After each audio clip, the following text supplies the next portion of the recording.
किरकोळ वादातून 4 ते 5 जणांनी मिळून चांदवड तालुक्यातील दुगाव येथील इस्टेट बिल्डर याची त्याच्याच खरेदी विक्री कार्यालयाजवळ भर दुपारी अंदाजे 2 ते 2:30 वाजेच्या दरम्यान धारदार हत्यारांनी वार करून हत्या केल्याची घटना घडली आहे।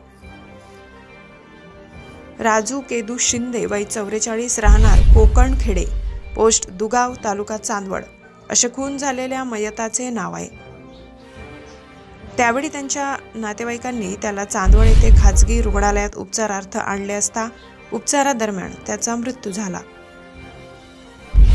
उत्तरीय तपासणीसाठी सदर मृतदेह हा नाशिक जिल्हा रुग्णालय येथे पाठविण्यात आला।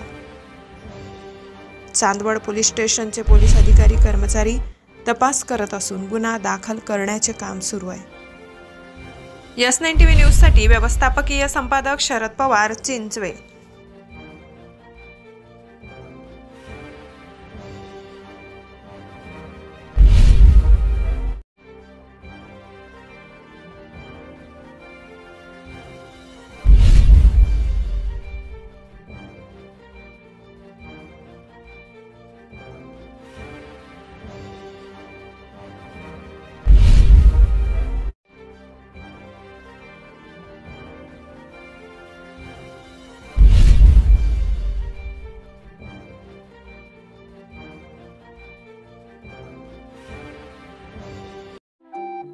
आपल्या चॅनलला नक्की सबस्क्राइब करा, बेल आयकॉन दाबायला विसरू नका।